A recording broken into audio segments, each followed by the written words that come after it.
तो हाँ जी सर जी, आपका नाम राहुल है। आपकी कुंडली बनी है कन्या लग्न की। राशि आपकी बनी है तुला। कुंडली की मैं बात करूं, कुंडली में वैसे काफ़ी ग्रह अच्छे हैं, लेकिन आपकी कुंडली में कुछ ग्रह मुझे एक दो ग्रह खराब लगा है। और ये पूरा विस्तार में आपको मैं समझाऊंगा। और आपके जो सवाल है, जैसे कि आपने मुझे बोला है कि आपकी हेल्थ खराब हो रही है पिछले जून से, और जून के बाद आपकी इनकम को लेकर दिक्कत आ रही, धन संबंधी चिंता हो रही है। और भी लाइफ में जो दिक्कतें आ रही हैं आपकी, मतलब मेन दो अपने सवाल है, एक तो हेल्थ को लेके क्यों दिक्कतें आ रही हैं, और आपके काम काज में दिक्कतें क्यों आ रही हैं। तो अगर सिंपल शब्दों में, ये दिक्कतें आपकी राहु की वजह से आ रही हैं। ये देखो, छठा महीना 23 की दशा चली हुई है, और ये भी 10वां महीना 25 में खत्म होगी। तो ये राहु कारण है। अब मैं पूरा विस्तार में आपको समझाऊंगा। तो सबसे पहले आप ये समझो कि जो कुंडली होती है, इसमें होते हैं टोटल 12 घर। वो 12 घर पहले आप समझो, मैं लिख देता हूँ। ये है आपका पहला घर, ये है दूसरा घर, तीसरा घर, ये चौथा घर है आपका, पांचवा घर, छठा घर, सातवां घर, आठवां घर, ये है नौवां, 10वां, 11वां, और ये 12वां घर। अब ये जो मैंने 12 घर लिख रखे हैं, इन घरों से आपके जीवन के बारे में कुछ ना कुछ पता किया जाएगा। जैसे कि इस पहले घर से आपका हम शरीर देखेंगे, हेल्थ देखेंगे, स्वभाव देखेंगे, रंग रूप देखेंगे। दूसरा घर धन जोड़ने का होता है। तीसरा घर आपके छोटे भाई बहनों का। ये चौथा घर आपकी माता, मकान, वाहन।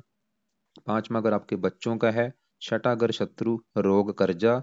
सातवां घर आपकी पत्नी का है। आठवें घर से आपकी उम्र देखी जाएगी। नौवें घर से भाग्य आपका। 10वां घर काम काज का है। 11वां घर है लाभ। और 12वें घर से आपके खर्चे देखे जाएंगे। तो आपने देखो जी, मेरी दो बातें नोट कर लेनी है। पहली बात, जो आपको मैंने 12 घर लिख रखे हैं, ये याद कर लो। और दूसरी बात, इन 12 घरों से जो कुछ देखा जाएगा वो याद कर लो। और अब आप ये देखो कि आपने क्या देखना है। आप अपना सवाल बोलो। जैसे कि आपका सवाल है, मान लो आपकी पत्नी को लेके। तो 12 घरों में पत्नी का घर कौन सा है भाई? सातवां घर। अभी मैंने बोला है कि सातवां घर आपकी पत्नी का है। तो आपकी पत्नी का अगर सुख देखना है, ये सातवां घर देखना पड़ेगा। और सातवें घर में नंबर लिखा है 12, जो कि है मीन राशि। मालक बनाइए गुरु। तो आपकी पत्नी के लिए हमें गुरु ग्रह को देखना पड़ेगा। ऐसे ही अगर आपका सवाल आपकी उम्र को लेके है, तो आठवां घर देखा जाएगा, क्योंकि आठवें घर से उम्र देखी जाती है। और आठवें घर में नंबर 1 लिखा है, एक है मेष राशि, मालक बना मंगल। तो आपकी उम्र देखने के लिए हमें मंगल को देखना पड़ेगा। तो मेरा भाई कहने का मतलब ये है कि जो कुछ देखना है वो घर देखना है, और घर का मालिक देखना है। अब बात करते हैं भविष्यवाणी की। भविष्यवाणी क्या होता है? ये जो 9 ग्रह होते हैं, ये 9 ग्रह एक्टिवेट कब होते हैं? जब इनकी चलती है दशा। और जो दशा होती है वो दो प्रकार की होती है। एक होती है महादशा, एक होती है अंतरदशा। महादशा जो होती है, ये बड़ी होती है, जो कि आपके ऊपर चली हुई है गुरु ग्रह की, जो कि 2009 से चली हुई है। और ये अभी अगले साल 10वां महीना 25 में खत्म हो जाएगी। तकरीबन 1 साल की पड़ी है। तो इसका मतलब है कि आपके जीवन के ऊपर पिछले कई सालों से बड़ा असर जो चला आ रहा है वो गुरु का है। कितना असर है इसका? 80%। आपकी मतलब 100 में से 80% लाइफ में जो चीजें हो रही हैं, कहीं ना कहीं कारण ये गुरु है। और बाकी बचा आपके ऊपर 20% असर है राहु का, जिसकी चली हुई है अंतरदशा। ये चली है छठा महीना 23 से, जून 23 से चली है। और अभी ये 10वां महीना 25 में, ये भी अगले साल में खत्म होगी। अभी भी मतलब 1 साल की पड़ी है। तो मैंने भी क्या बोला कि आपके जीवन में जो कुछ हो रहा है उसका बड़ा कारण है गुरु ग्रह, दूसरा कारण है राहु ग्रह। अब आपके पहले मैं राहु की बात करूंगा, और ये राहु आपका मुझे अच्छा नहीं लगा। जैसे कि देखो जी, मैंने भी क्या बोला कि आपके जीवन में जो कुछ हो रहा है, ये दो ग्रहों की वजह से हो रहा है। तो हाँ जी, मैं बात कर रहा था कि आपके जो ऊपर असर है वो एक तो गुरु ग्रह का है, एक है राहु ग्रह का। और गुरु, अगर गुरु की मैं बात करूं, वो तो आपका काफी अच्छा है। थोड़ा बहुत गुरु भी थोड़े बहुत खराब फल देगा। लेकिन जो राहु है, ये आपका है बहुत बड़े लेवल पे खराब। और ये आपने प्रैक्टिकल करके देख भी लिया है इसको। आपने जैसे बोला था कि जनवरी जून से जब से दह चली है, लाइफ में दिक्कतें आ रही हैं। खाली आपकी भाई बात नहीं है, मैं हजारों कुंडलियां बना चुका हूँ। मेरे पास जितने भी क्लाइंट आते हैं उनके ऊपर राहु की दशा जरूर होती है। मतलब 100 में से मैं 80% जो कुंडलियां बनाता हूँ, राहु की दशा होती है। जब राहु एंट्री लेता है, राहु की दशा आती है, हजारों दिक्कतें पैदा कर देता है। ऐसा क्यों है? क्योंकि राहु क्या है? एक दानव ग्रह है, ये गुरु देवता है। राहु दानव है, जिसे दांत होते हैं, सींग होते हैं। मतलब इस ग्रह को अच्छा ग्रह नहीं माना गया। तो इसको मैं थोड़ा सा विस्तार से समझाता हूँ। राहु आपका बैठा है यहाँ पे कुंडली में 5वें घर में। अब ये जो पांचवा घर है, गौर से समझो, ये भाई पांचवा घर है आपके बच्चों का घर, क्योंकि अभी आपको मैंने क्या बोला था कि 12 घरों से कुछ ना कुछ देखा जाएगा। अगर आपके बच्चे देखने हैं, संतान आपकी पांचवें घर से देखी जाएगी। इसके अलावा पांचवा घर आपकी पढ़ाई का भी, आप कितने पढ़े लिखे होंगे, और पांचवा घर बुद्धि का भी है। तो ये जो तीन चीजें मैंने बोली हैं, पढ़ाई, बच्चे, बुद्धि, तीन चीजों के लिए किसको देखना पड़ेगा? कुंडली के पांचवें घर को। और आपको मैंने एक फार्मूला समझाया है, क्या समझाया है, कि घर का मालिक देखना है। तो पांचवें घर में एक नंबर लिख रखा है, 10 नंबर। 10 है मकर राशि, मालिक बना शनि। तो पांचवें घर की चीजें किससे देखेंगे? शनि ग्रह से। और शनि के अलावा पांचवें घर में सूर्य, शुक्र और राहु बैठे हैं, इन तीनों को भी देखना पड़ेगा। मतलब तीन ये और शनि चौथा, चार ग्रह देख के डिसाइड होगा आपके पांचवें घर की चीजों के बारे में। तो सबसे पहले पांचवें घर में देखो जी, यहाँ पे राहु, शुक्र, सूर्य है। इसमें से अगर मैं आपके राहु की बात करूं, ये जो सूर्य की बात करूं, सूर्य भी आपका बड़े लेवल पे मुझे खराब लगा है। राहु तो खराब है ही, राहु के साथ ये जो सूर्य बैठा है ये भी खराब है। अब सवाल है कि सूर्य क्यों खराब है, पहले उसके ऊपर मैं बात करूं। क्योंकि सूर्य इस कुंडली में इस 12वें घर का है स्वामी। क्योंकि इन 12 घरों का कोई ना कोई मालिक होता है। ये जो 12वां घर है, ये कुंडली का खराब घर होता है। क्योंकि इस घर से देखा जाता है खर्चा, हानि, दान, दंड, हॉस्पिटल, पागलखाना, विदेश यात्रा, जेल यात्रा, हत्या, आत्महत्या, ये खराब चीजें 12वें घर से देखी जाती हैं। अब 12वें घर की चीजें देखने के लिए 12वें घर में भी लिखा है 5 नंबर, सिंह राशि है, ये मालक है सूर्य। तो 12वें घर की चीजें किससे देखेंगे? सूर्य से। और वो कहाँ बैठा है? 5वें घर, किसके घर में बैठा है? संतान के घर में। मतलब सूर्य आपका सवाल है कि खराब क्यों है?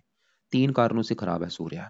एक तो सूर्य जहां बैठा है 5वें घर में, क्योंकि मैंने बोला था ये घर है शनि का घर, और ये शनि को अपना दुश्मन मानता है। जैसे कि देखो जी, मेरे घर में मेरा कोई दुश्मन आ जाए, मेरा दुश्मन मेरे घर में आके मेरे घर का नुकसान करेगा, वो मेरे घर में टीवी तोड़ देगा, फ्रिज तोड़ देगा, वो काम यहाँ पे सूर्य करेगा। ये पांचवें घर में पांचवें घर का सत्यानाश करेगा। तो सूर्य, अभी मैंने क्या बोला, तीन कारणों से खराब है। पहला कारण, सूर्य आपका दुश्मन के घर में बैठा है। दूसरा कारण, सूर्य इस कुंडली के 12वें घर का, यानी कि खराब घर का है मालिक। 12वां घर किसका है? खर्चा, खर्चा चला गया संतान के घर में। 12वां घर हानि, हानि चलेगी संतान के घर में। मतलब सूर्य आपके संतान की हानि करेगा, संतान का खर्चा होगा। तो सूर्य देखो जी, एक तो दुश्मन के घर में बैठा है, खराब घर का मालिक है। और सूर्य किसके साथ बैठा है? राहु के साथ। और यहाँ पे एक दोष बना है, क्या दोष बना है? सूर्य ग्रहण दोष। और ये पित्तर दोष भी होता है। जब भी सूर्य राहु के साथ बैठते हैं, पित्तर दोष बनता है और सूर्य ग्रहण दोष बनता है। मतलब सूर्य आपकी संतान की भाई हानि कर देगा बुरी तरह से। क्या हानि करेगा? आपकी मतलब आपकी कुंडली में जो मुझे नेगेटिव पॉइंट क्या लगा है, कि आपको संतान को लेकर दिक्कतें आएंगी, ये पक्का कन्फर्म है। और वो दिक्कतें क्या होंगी, ये मुझे नहीं कन्फर्म कि वो दिक्कतें क्या आएंगी, लेकिन आएंगी जरूर। हो सकता है आपकी लड़कियां आपके ज्यादा हो, लड़का कम हो, या हो ही ना आपके लड़का, या लड़का देरी से हो, या आपकी संतान जैसे कि पैदा होते सारी उसकी डेथ हो सकती है, या संतान की उम्र कम होना, या आपकी पत्नी का गर्भपात होना। मतलब कोई ना कोई दिक्कतें आनी है आपको संतान को लेके। उसके कारण है दो, एक तो ये सूर्य और यहाँ पे बैठा राहु। तो अभी हमने देखो जी सूर्य को देखा, मतलब सूर्य आपके पांचवें घर की, यानी कि संतान की हानि करेगा। और ये पांचवा घर पढ़ाई का है, ये आपकी पढ़ाई में भी दिक्कतें पैदा करेगा। और पांचवा घर बुद्धि, आपकी बुद्धि भ्रमित कर देगा। तो यहाँ पे आपको मैं सूर्य का भी उपाय बताऊंगा, अगर आप उपाय करेंगे दिक्कतें नहीं आएंगी। लेकिन अब देखो जी, यहाँ पे राहु की बात करते हैं कि सवाल की राहु क्यों खराब है भाई। तो राहु खराब होने का कारण है कि राहु, अगर यहाँ पे राहु अकेला होता फिर इसने देने थे अच्छे बल। लेकिन गड़बड़ कहाँ पे हुई है, राहु यहाँ पे सूर्य के साथ बैठा है। ये सूर्य राहु जब एक साथ बैठते हैं, ये सूर्य ग्रह दोष बन चुका है, पित्तर दोष बन चुका है। क्योंकि सूर्य राहु आपस में दोनों अति दुश्मन है, ये दोनों आपस में दुश्मन है। सूर्य देवता है, राहु दानव है। तो राहु, अब साली जो राहु की अभी दशा चली है, ये आपको देखो जी बुरे फल जो देगा। ये राहु भी पांचवें घर की हानि करेगा। मतलब पांचवा घर में जब भी राहु बैठता है, तो ये संतान संबंधी दिक्कतें पैदा करता है। और संतान में जो दिक्कतें होती हैं, लड़कियां ज्यादा पैदा कर देता है, लड़का होता नहीं, या देरी से होता है, या गर्भपात कराता है, गर्भपात भी जरूर होता है, या संतान देरी से होती है। मतलब आज विवाह हो चुका है, 5 साल हो चुके हैं, संतान ही नहीं हो रही, ऐसी दिक्कतें भी आती हैं। पढ़ाई में दिक्कतें पैदा करेगा, ये बुद्धि आपकी भ्रमित कर देगा। और ये पेट का रोग आपको दे सकता है, पेट में दिक्कतें, या ये मकर राशि का रोग जो दे सकता है। और राहु की 3 दृष्टियां हैं, नौवीं पांचवी दृष्टि पड़ेगी नौवें घर के ऊपर, वैसे उच्च राशि है। क्योंकि ये जो दोष बनने की वजह से ये भाग्य की भी आपकी हानि करेगा। अभी राहु की दशा में क्या होगा, आपके भाग्य की हानि होगी, भाग्य साथ नहीं देगा। और ये लगन को देखेगा, आपकी हेल्थ खराब कर देगा। क्योंकि पहला अगर आपका शरीर है, स्वास्थ्य को लेकर दिक्कतें आएंगी। 11वें घर को देखेगा, इनकम को लेकर दिक्कतें आएंगी। मतलब जो राहु की दशा चली है, हेल्थ भी खराब करेगा, इनकम को लेकर दिक्कतें, भाग्य की हानि होगी, संतान संबंधी चिंता परेशानी और भी हजारों दिक्कतें आएंगी आपको। इसका सही होना बहुत जरूरी है। पूरी कुंडली में ये दोष आपका यही बना हुआ है, ये जो सूर्य ग्रह दोष है, पित्तर दोष है, ये सही हो गया आपका, आप लाइफ में आगे बढ़ेंगे। अब यहाँ पे देखो जी, इसके उपाय भी आपको बताता हूँ, लेकिन इसी घर में पहले शुक्र की अगर बात करें, क्योंकि शुक्र आपका कैसा है। तो आपका जो शुक्र है तो बड़े लेवल पे अच्छा, लेकिन अच्छे फल इसके आपको नहीं मिलेंगे। उसके दो कारण हैं। पहले समझो शुक्र अच्छा क्यों मैंने बोला है। शुक्र इस कुंडली में दो घरों का मालक, मतलब बैठा इस घर में है। ये किसका घर है? ये शनि का घर है। शुक्र यहाँ पे पांचवें घर में जो 10 लिखा है, शनि की राशि है। और शुक्र शनि को अपना दोस्त मानता है। जैसे कि देखो जी, मेरे घर में मेरा कोई दोस्त आया हो, तो दोस्त मेरे घर में क्या करेगा आके, वो मेरे घर में मेहमान बन के आएगा। भाई मेरे घर का अच्छा ही करेगा, मेरा दोस्त है, क्लास फेलो है, वो काम यहाँ पे शुक्र करेगा। पांचवें घर में अपने दोस्त शनि के घर में बैठा है। और शुक्र के अपने दो घर हैं। एक तो शुक्र इस कुंडली के इस घर का मालिक है नौवें घर का। नौवें घर से देखा जाता है भाग्य। अगर आपका भाग्य देखना है, ये नौवां घर देखना पड़ेगा। और नौवें घर में नंबर लिखा है 2। फार्मूला मैंने आपको क्या समझाया था, घर का मालिक देखना है। तो भाग्य देखना है नौवां घर। नौवें घर का जो मालिक है, नौवें घर में 2 लिखा है, वृष राशि, मालिक बना शुक्र। तो आपका भाग्य देखा जाएगा शुक्र से। और वो कहाँ बैठा है? पांचवें घर में, संतान के घर में। मतलब भाग्य जाके बैठा है संतान के घर में। शुक्र तो ये दिखा रहा है कि भाई संतान होगी तो भाग्य आपका साथ देना शुरू हो जाएगा। और शुक्र आपके इस घर का भी मालिक है, दूसरे घर का। और ये जो दूसरा घर है, ये घर होता है धन जोड़ने का घर। ये 11वां घर होता है धन कमाने का, लाभ का घर कहते हैं से। जो मतलब आपकी जो एक होता है धन कमाना, एक जोड़ना। कमाना 11वें घर से देखा जाता है, जोड़ना दूसरे घर से। जो भी आप धन जोड़ेंगे, जो आपका बैंक बैलेंस होगा, दूसरे घर से। दूसरे घर में नंबर 7 लिखा है, 7 है तुला राशि, मालक है शुक्र। तो आपके धन जोड़ने के लिए हमें शुक्र को देखना पड़ेगा। और वो कहाँ बैठा है? पांचवें घर में, संतान के घर में। मतलब धन चला गया संतान के घर में। शुक्र ये भी दिखा रहा है कि संतान आएगी तो आपकी लाइफ में धन आना शुरू हो जाएगा। खासकर लड़की संतान, मतलब लड़की के होने के बाद आपका भाग्य भी साथ देगा। लड़की के होने के बाद आपका आपकी लाइफ में धन भी आना शुरू हो जाएगा। या लड़की आपकी जो है वो आपको आगे जाके धन कमा के देगी। लेकिन देखो जी, मैंने आपको क्या बोला था, शुक्र है तो अच्छा, लेकिन अच्छे बोलो भाई कमी आ चुकी है। उसके हैं दो कारण। पहला कारण, शुक्र आपका अस्त बैठा है। अस्त का मतलब है ये मृत हो चुका है। अस्त क्यों ग्रह होता है? जब कोई भी ग्रह सूर्य के पास बैठा होता है। यहाँ पे देखो शुक्र है 4 डिग्री का, सूर्य है 4 डिग्री का, बिल्कुल 0 डिग्री का फासला है। मतलब बिल्कुल क्लोज बैठा है। सबको पता है जो हमारा सूर्य ग्रह है वो एक अग्नि का गोला है। अगर उसके पास जो भी कोई वस्तु जाएगी वो जल जाएगी। वो काम यहाँ पे हो चुका है। मतलब शुक्र आपका समझ लो जल चुका है, डेड हो चुका है, मर चुका है, मृत्यु हो चुका है। पहला कारण ये। दूसरा कारण, शुक्र यहाँ पे राहु के साथ बैठा है। ये लंपट योग भी बना है। लंपट योग की वजह से राहु, मतलब शुक्र लंपट योग की वजह से राहु से भी थोड़ा सा पीड़ित है। वैसे बड़ा कारण ये अस्त है। और मतलब अच्छे फल जो है कम हो चुके हैं, जहाँ अच्छे फल आपको मिलेंगे नहीं। और राहु की भी जो दशा चली है, क्योंकि राहु क्या करेगा, शुक्र के साथ बैठा है, ये थोड़ा सा शुक्र को भी एक्टिवेट करेगा।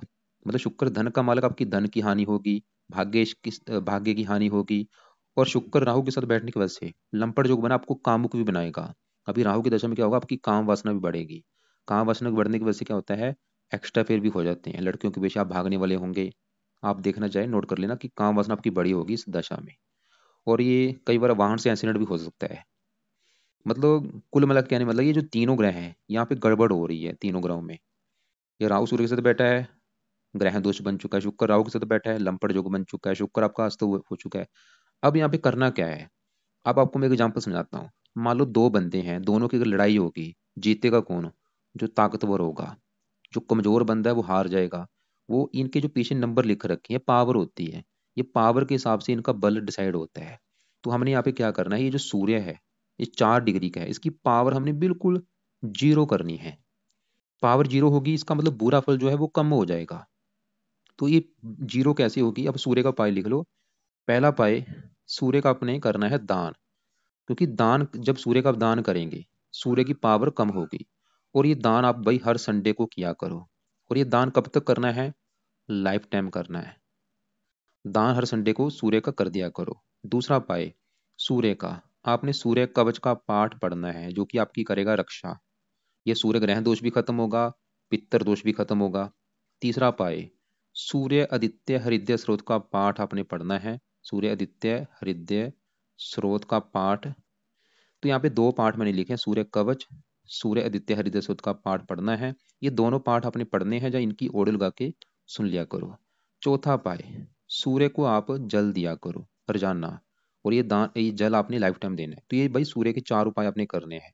कोई संतान को लेकर दिक्कतें नहीं आएंगी, आपका पितृ दोष खत्म हो जाएगा, ये जो सूर्य ग्रहण दोष है वो भी खत्म होगा। अब यहाँ पे आपके शुक्र के भी उपाय करने पड़ेंगे, लेकिन उससे पहले राहु के उपाय समझो। राहु यहाँ पे जो 23 डिग्री का बैठा है, इसकी आपने पावर करनी है 0, मतलब इसको भी शांत करना है राहु को। तो अब राहु का जो उपाय है, पहला उपाय, और राहु के उपाय बहुत ज्यादा जरूरी है, क्योंकि आपके ऊपर भाई राहु का ज्यादा असर है, ये आपका बहुत ज्यादा खराब है। तो राहु के लिए पहला उपाय, राहु का भी आपने दान करना है, जो कि आज शुरू कर दो। रोजाना दान किया करो। राहु के दान की वीडियो भेजूंगा आपको मैं, कि राहु ग्रह का दान क्या होता है, वो वीडियो को देख लेना। और सूर्य की भी दान की वीडियो भेज दूंगा, वो भी सूर्य के दान देख लेना, जो कि संडे को करना है, लेकिन राहु का दान तो रोजाना करो। राहु का दान कब तक करना है? जब तक ये दशा है तब तक दान कर लो। मेरे हिसाब से राहु का दान वैसे लाइफ टाइम करना। दूसरा उपाय राहु का, रात के समय राहु कवच का पाठ आपने पढ़ना है, या इसकी ओड़ी लगा के सुनना है। तीसरा उपाय, राहु स्रोत का पाठ आपने पढ़ना है, या इसको भी सुनना है। तो यहाँ पे 3 उपाय आपको मैंने राहु के लिखे हैं, दान, कवच, स्रोत के पाठ पढ़ने हैं जो सुनने हैं। और चौथा उपाय आप लिख लो, आपको राहु को सही करने के लिए कुछ देवी देवताओं का सहारा लेना पड़ेगा। जैसे कि पहले नंबर पे है, आप शिव जी की पूजा उपासना शुरू करो। शिव जी के मंदिर जाना जाना शुरू कर दो। रोजाना शिव जी के मंदिर जाना है। वहां पे जाके क्या करना है, वहां पे बैठ के शिव चालीसा पढ़ो, ओम नमः शिवाय का जाप करो। इसके अलावा आप माता दुर्गा जी की पूजा उपासना करो, उससे भी राहु अच्छा होता है। या हनुमान जी की पूजा उपासना करो। तो मतलब ये कुछ बेस्ट वैसे शिव जी है। शिव जी के मंदिर जरूर जाना आपने। बाकी राहु के दोनों जो पाठ है नोट कर लो। ये दोनों पाठ रात के समय जहाँ तो पढ़ो, या इनको सुनना है, और ज्यादा से ज्यादा मतलब एक एक बार पढ़ लिया है, दोबारा फिर पढ़ लो, ऐसे किया करो। और ये जब तक दशा आपकी, तब तक ये पाठ आपने पढ़ने हैं। उसके बाद पाठ चाहे छोड़ देना, लेकिन जो राहु का दान है वो मत छोड़ना, वो करते रहो लाइफ टाइम। अब यहाँ पे शुक्र बैठा है, क्योंकि शुक्र है तो अच्छा था। अब यहाँ पे जो शुक्र देखो जी, एक तो 4 डिग्री की इसकी हमने पावर को बढ़ाना है, मतलब इसके अच्छे फलों को बढ़ाना है शुक्र के, क्योंकि अच्छे फल दे रहा था। तो शुक्र के लिए क्या करना है, अब शुक्र के उपाय लिखो। पहला उपाय, आपने शुक्र का मंत्र याप करना है। रात के समय ये मंत्र किया करो। माला से कर लो, 1 माला, 2 माला, 3 माला, जितना कर सकते हो करो। ओम शुम शुक्राय नमः। दूसरा उपाय, शुक्र का आप करो रत्न धारण। आपने मुझे बोला था आपने कई रत्न धारण किए हैं। रत्न क्या करता है, पहले लॉजिक समझो। रत्न ग्रह की पावर को बढ़ाता है। जैसे कि आप मान लो आपने सूर्य का रत्न धारण किया, मान किए, तो सूर्य की 4 डिग्री को आपने प्लस कर दिया, मतलब 15 कर दिया। इसके बुरे फल कई गुना भाई बढ़ जाएंगे। तो भूल के सूर्य का मान के धारण मत कर लेना, उल्टा टांग देगा आपको। शुक्र रत्न धारण करोगे, शुक्र के अच्छे फल कई गुना बढ़ जाएंगे। मतलब शुक्र रत्न आप बिल्कुल धारण करो, जरूर करना चाहिए। तो इसका जो रत्न है, वो चाहे ओपल कर लो, व्हाइट टुपाज कर लो, जरकर कर लो, करना अपने अपने वजन के बराबर है। अगर आपका वेट 125 किलो है, तो आपने लेना है 12.25 रत्ती का, या 13.25 रत्ती का। लेने के बाद राइट हैंड की इस लंबी उंगली में धारण करना है, चांदी में जड़वा के, शुक्ल पक्ष के पहले शुक्रवार को, सुबह का टाइम, सुबह 7:15 बजे या 8:15 बजे। तो शुक्र के लिए एक तो आपको मैंने इसका मंत्र बोला है, दूसरा इसका रत्न धारण कर लेना। बाकी देखो जी, तीनों ग्रहों के आपको मैंने उपाय बता दिए। सूर्य के उपाय बता दिए हैं, राहु के आपको उपाय बता दिए हैं, शुक्र के उपाय बता दिए हैं। अब आप क्या करते हैं, दूसरे ग्रहों को भी एक बार कवर करता हूँ, कि वो ग्रह आपके क्या अच्छे बुरे फल देंगे। क्योंकि देखो जी, आपके ऊपर जो बड़ी दशा है वो है गुरु की। अब सवाल है कि गुरु आपका कैसा है। तो गुरु आपका यहाँ पे बैठा है कुंडली के 10वें घर में। गुरु देखो जी, आपकी कुंडली में 2 घरों का मालक है। जैसे शुक्र आपके दूसरे 9वें घर का मालक है, ऐसे ही जो गुरु है बैठा 10वें घर में है, लेकिन गुरु के इस कुंडली में 2 घर हैं। कौन से घर?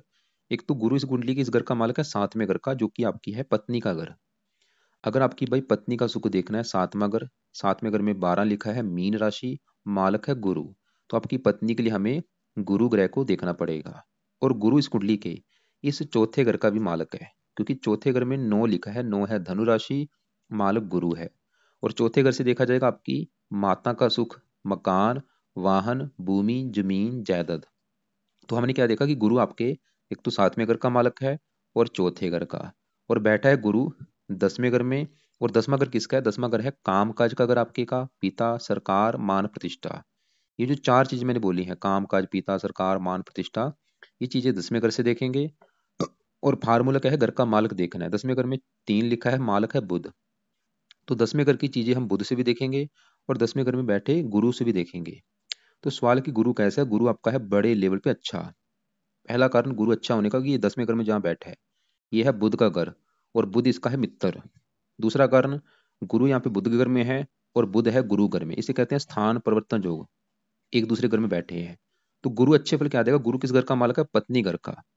पत्नी का सुख अच्छा देगा गुरु आपको। पत्नी जाके बैठी है काम काज घर में, पत्नी आपकी जहाँ तो काम काज करने वाली होगी, या पत्नी के आने के बाद आपका काम काज चलना शुरू हो जाएगा, या पत्नी आपकी काम काज में आपको सपोर्ट करेगी। और पत्नी बहुत अच्छी होगी आपकी, समझदार, गुणी। और गुरु इस चौथे घर का भी मालक है, यहाँ से अपने घर को देख भी रहा है। गुरु ये भी दिखा रहा है कि आपको भाई लाइफ में अच्छा घर, अच्छी गाड़ी, मकान, वाहन, ये सभी सुख मिलेंगे।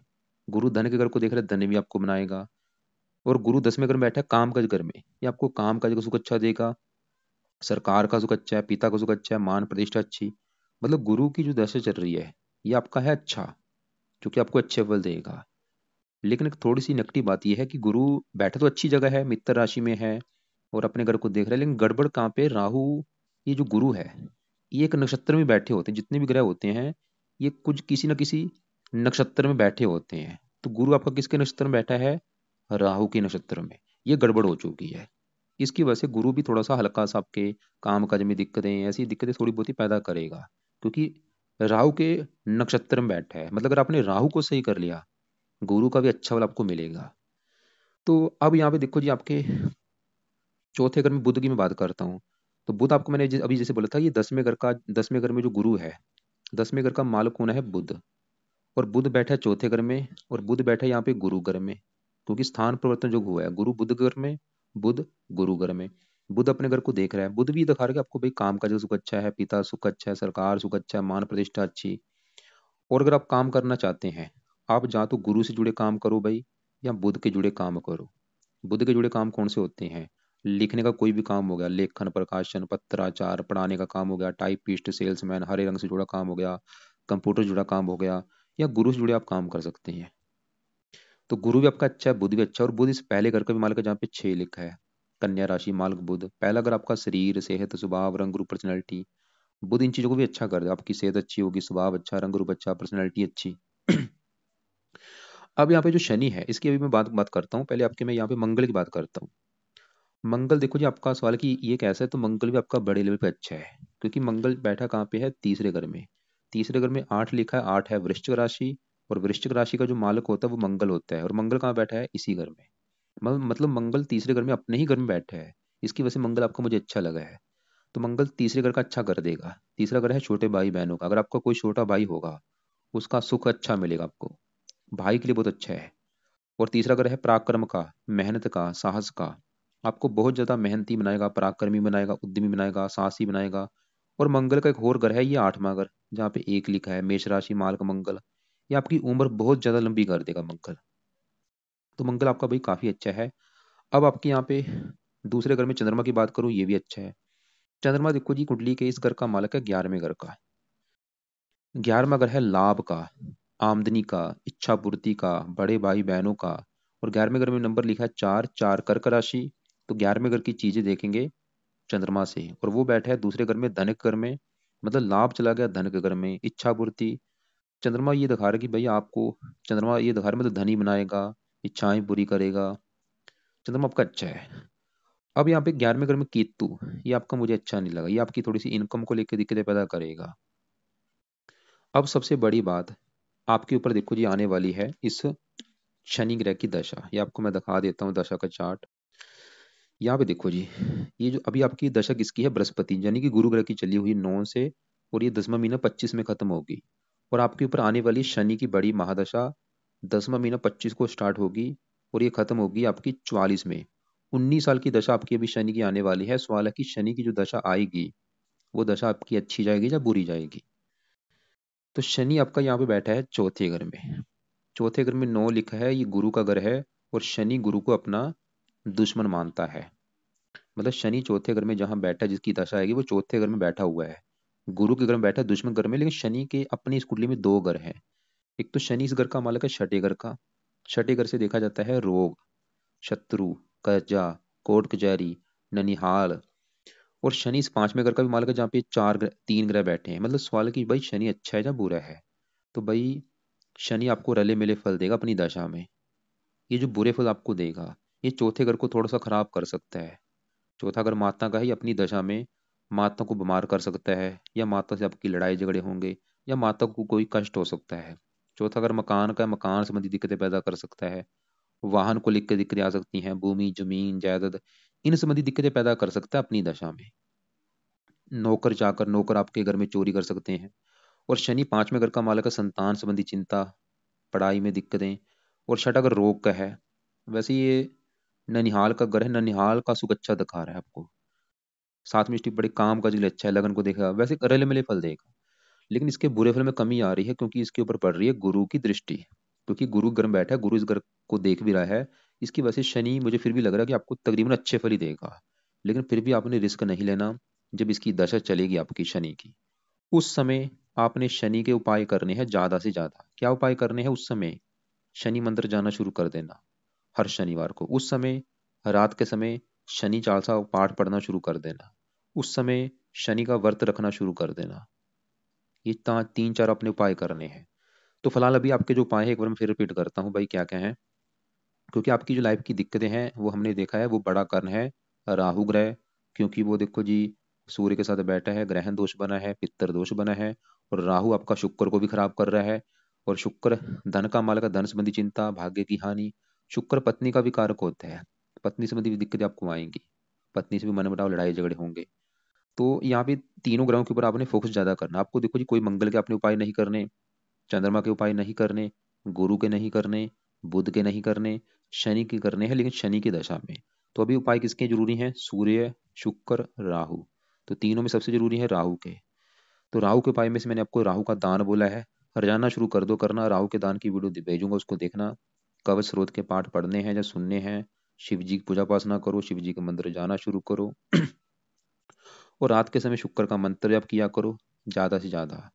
और हो सके तो रात को आप शुक्र कवच के पाठ होता है, ये पढ़ लिया करो, या इसकी ऑडियो लगा के सुन लिया करो, शुक्र कवच का पाठ। और सुबह के टाइम आपने, सुबह के टाइम सूर्य को जल देना है रोजाना। और सूर्य का दान हर संडे को किया करो। सूर्य कवच का पाठ और सूर्य आदित्य हृदय स्रोत का पाठ पढ़ना है या सुनना है। और बाकी शनि की दशा में शनि के उपाय करने हैं। रत्न की बात करूँ, रत्न आप शुक्र का रत्न दान कर सकते हैं। और ऐसे नहीं कि शुक्र का रत्न दान कर लिया आपकी पूरी लाइफ में चेंज ला देगा, नहीं भाई, ये आपका वहम है।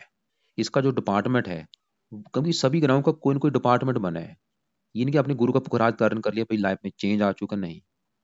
इनका कोई डिपार्टमेंट होता है, उन ग्रहों से रिलेटेड थोड़ा बहुत अच्छा फल देते हैं। तो शुक्र का रत्न दान करने से फायदा क्या होगा? आपके धन, धन का मालक है, धन के लिए अच्छा होगा। भाग्यश है, भाग्य के लिए अच्छा होगा। और भी कई फायदे होंगे। बाकी देखो जी, क्योंकि आपके हो सकता है कन्या ज्यादा हो, लड़का कम हो। लेकिन अगर आपको लगे कि हाँ, अगर आपने लड़का लेना है, एक पाठ है, सूर्य अष्टकम का पाठ है, वो आपने पढ़ना है उस समय। जब अगर आपको लगे कि भाई मैंने लड़के का सुख लेना है, ये पाठ पढ़ना, सूर्य अष्टकम का पाठ, या संतान गोपाल स्रोत का पाठ पढ़ लेना। बाकी देखो जी, आ, मंदिर में जाना है आपने, जो भी आपके घर के आसपास मंदिर है, हनुमान जी का मंदिर है वहां पे जाओ, शिव जी का मंदिर है वहां पे जाओ, दुर्गा चालीसा पढ़ो। ये तो उपाय करने ही करने हैं जो मैंने बताए हैं। एक्स्ट्रा बोल रहा हूँ, जो भी थोड़ा सा कमाई का कुछ हिस्सा दान करना शुरू करो, तभी आपकी कमाई में बरकत होगी। अगर आप कमाई का दान हिस्सा करेंगे नहीं, कोई धन आपका बढ़ेगा ही नहीं। तो धन अगर बनाना चाहते हैं, कि आप चाहते हैं कि लाखों में कमाएं, तो कुछ कमाई का हिस्सा दान करना शुरू करो। कहाँ पे दान करना है?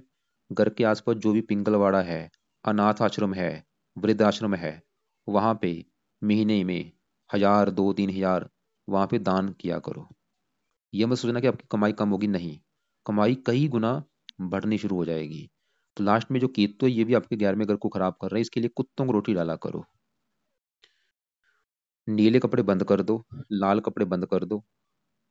और बाकी फिर भी जो आपके कोई सवाल होंगे, लिख लेना, कॉल करके मुझे पूछ लेना। दोपहर 1 2 के बीच में, या शाम 4 5 के बीच में मुझे कॉल करके पूछ लेना।